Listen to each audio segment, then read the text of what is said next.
Hi there. Welcome back to Authors on the Air.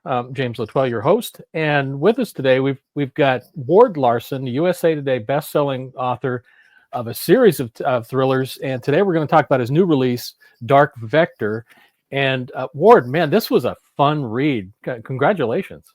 Well, good. That's probably the greatest thing I could hear is that you enjoyed reading it, was entertaining, and kept you flipping the pages. It did that. I mean, if you're a fan, if the folks listening are a fan of like Mark Greaney or the Tom Clancy books now written by Brian and Jeff, this I mean is right in there with that mix. So it was fun, propulsive, kept you moving. But man, it just seemed like it was ripped from the headlines, and I don't know how you'd managed to do that because we know how long it takes to get a book out there, but man, this seems like it's fresh right out of the gate. So can you tell folks a little bit about what's behind the story in Dark Vector? Yeah, well, as you know, when you start writing a book and write down chapter one, you've got to look almost 2 years ahead, a year and a half to 2 years Yeah. to when that book is actually going to come out. So you have to think ahead of, you don't want to put anything in there that's going to, get dated, and you have to maybe leave yourself some outs if things in the world changes because these are contemporary thrillers. You know what's going on now. Mm-hmm. So my books, I tend to deal with some technology in it, especially aviation, since that's kind of my background. And so I keep up on what's coming the next few years. I get the Aviation Week and space technology, and keep up with the current events. And there's definitely some of that in this book. Yeah, for sure. And that capturing the current climate. There's no secret this is set in Russia, and there's kind of a thread of Russian discontent in the military and what's going on in the special operation in Ukraine, and you've managed to kind of pull that through as a very powerful thread in the book. How did you come up with that? And you did it really effectively. It just made it current. How did you do that? Well, I read, like I say, I read the news every day. I've done some reading on Russia and contemporary Russia. And one of the things I think that some people don't really understand unless you've been there and seen it is how big a country Russia is. Yeah. And, the leadership, the regime that's there right now, they're pretty much centered in Moscow in the east, St. Petersburg, or, I'm sorry, the west of Russia. And the eastern part, which, the whole country encompasses 10 time zones. So the whole western part of that country is really very remote. The people that live there don't have a great feel for, they don't relate that well to what's going on in the ruling part of the country.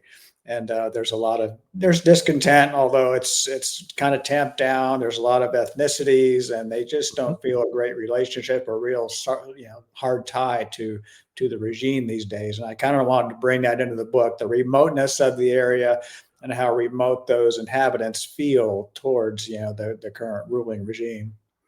Yeah, again, I think you did that really effectively. And you mentioned remote. This opens up in a very desolate, barren place, and you could almost feel how frigidly cold that place was just by reading it. It was really, really well done. I felt like I needed to put on a couple of layers just to get through the chapters. Now, you've featured David Slaton before in at least seven or eight of your books, but we're having a newer character now with Tru Miller, who is just a kick to read. Tell us a little bit about Tru and how he came to be. Yeah, good question. This is book number. Well, I've had 10 books in the David Slaton series, and you reach a point in a long-running series like that when an author and plus the editors get together and they say, well, where do we want to go with this? Do we want to keep him aging in real time? Do we want to just kind of make him this permanent, hero in the state he's in right now? And I kind of took a middle ground where over the books, Slaton has progressed where he's gotten a little older and maybe slowing down a little bit from what he used to be, and his priorities have changed. He's got a wife and kids now, which wasn't there in book one. So his life is definitely changing, and it just seemed like a good time to bring in some new characters, kind of some fresh blood, if you will. And with David Slaton, who's kind of this meticulous, precise assassin. Now I've got this guy who's much younger. He's a rookie, and he kind of blunders around, but he gets the job done. He's effective, but he's definitely got some rough edges. So I thought that would be a good contrast between those two. Yeah, he was really fun to read, and great dialogue with him. Even his internal dialogue, that he has with himself as he literally burns his way north from China to Russia, was just a blast. So yeah, he's gonna be a fun character, and I really want to see where he goes. Yeah, hopefully, yeah. And I had fun writing the book. I think as a writer, you can kind of tell when you're enjoying writing the book, when you're having fun with the characters and just coming up with some good ideas and some clever things. When you kind of find yourself smiling a little bit when you're doing the writing, then that's a good day. You know the Yeah, readers have that same experience. yeah. Then you're off to a good start when you feel that like that for sure. Now, in Dark Vector, there's lots of great action scenes, but you're able to pull it off in a way that doesn't seem choreographed. I mean, how do you do that? Because that's really a skill that a lot of authors that write in this genre kind of are weak at. But this is really well done. How do you do that? Well, I have an aviation background, and a lot of Mhm. those scenes are aviation related. But I try very hard to not get carried away with the jargon to try and make it understandable to a layman, while at the same time helping people learn things. Yeah. And if I have any gift at all, I think it's probably that when I go back and I write the first draft, and I'm not an outliner, I just write that first draft, and Mm. that's my 100,000 word outline, and then I go back and start really rewriting. And I think if I have a gift, it's that I can go back and kind of read it fresh and be a decent editor of myself, which not all people could do, I think. And so get that flow where the dialogue is flowing and where I'm not getting bogged down with too much detail in any particular area. So I try hard to do that to make it readable. Yeah, no, you don't get caught up in jargon or the technical aspects of it. Sure, there's that in here, but not to the reader's detriment. So again, you've really pulled it off quite well. Thank you. Yeah, yeah. Now, technology, as you talked about, is a thread through here, and your background as an aviator and as a military pilot, had to play a role in here. And now this time we're talking about these fifth generation, stealth fighters.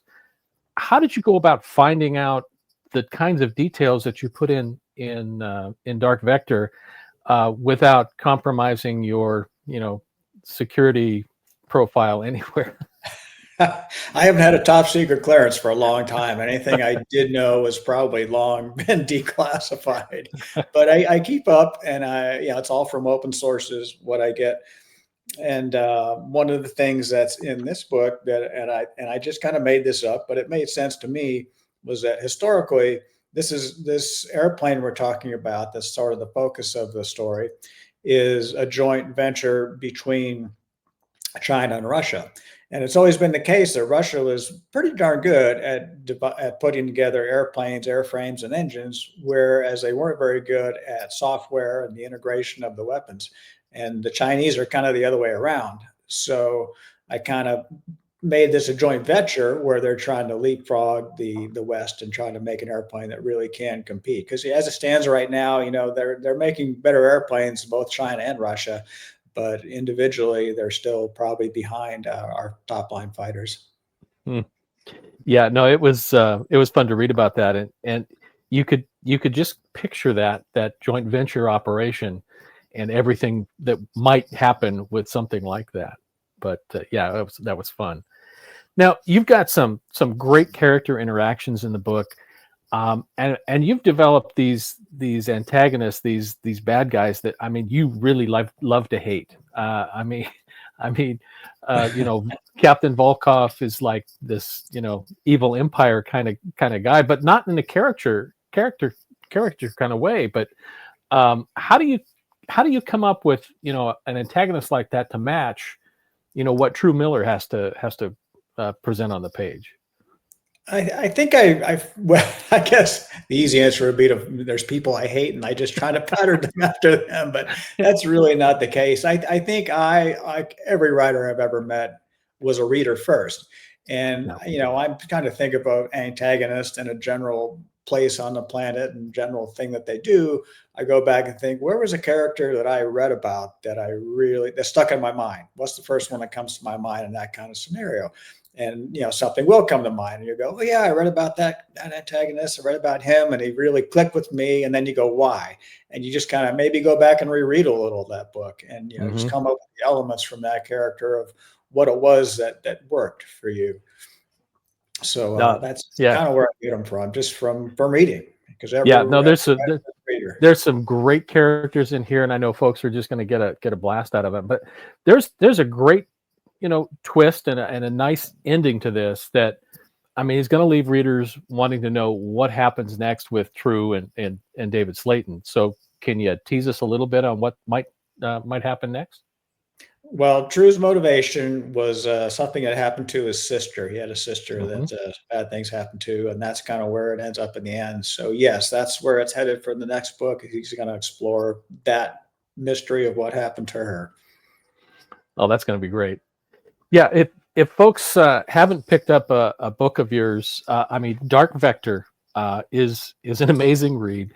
And like we mentioned earlier, if you're a fan of the Mark Greaney books, or Kyle Mills, or the stuff that Brian Andrews and Jeffery Wilson are doing with the Tom Clancy series, this is your jam. So you're going to want to pick this up. It's coming out in February, and again, Ward, this was fantastic, and I think people are going to be talking about this book this year.